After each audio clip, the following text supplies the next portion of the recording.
नमस्कार दोस्तों। कल मैंने गीता का दूसरा अध्याय पढ़ा था। आज हम तीसरा पढ़ेंगे। उससे पहले थोड़ा सा कल का रिकैप दे देता हूँ। तो कल हमने जो पढ़ा था ना, उसमें ये बताया था कि जो आत्मा है ना, वो शाश्वत है, यानी कि वो ना मरता है ना ख़त्म होता है। तो इसका एक श्लोक भी है, नैनम चिंतन्ति सत्राणि नैनम दहति पावका न चैनम कलेदे अंतापो न शोषिति मारुता। यानी कि ना आत्मा को किसी तलवार से काटा जा सकता है, ना ही उसको भिगाया जा सकता है, ना जलाया जा सकता है, ना सुखाया जा सकता है।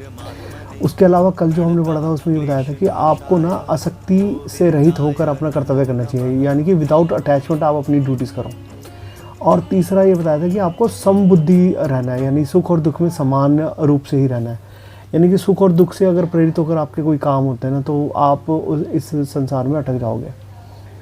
और जो चौथा था उसमें ये था कि आपको अपनी हर जगह अपनी बुद्धि अप्लाई करनी है, यानी कि अपना दिमाग अप्लाई करके काम करना है। मन की बातें सुनकर अगर काम करोगे ना, तो बहुत परेशानी हो जाती है।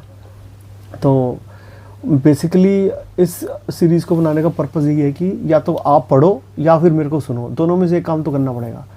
अगर आप पढ़ना चाहते हो खुद से, जो कि मैं प्रेफर करता हूँ, अगर आप पढ़ना चाहते हो तो आप मुझे कमेंट बॉक्स में लिख देना, मैं आपके पास गीता पहुँचा दूँगा जैसे भी हो सके। ठीक है, जितनी मेरी क्षमता है उसके हिसाब से मैं आपके पास गीता पहुँचवा दूँगा। अब पढ़ते हैं इसका महात्म्य और उसके बाद पढ़ेंगे गीता का तीसरा अध्याय, जो कि है कर्म योग।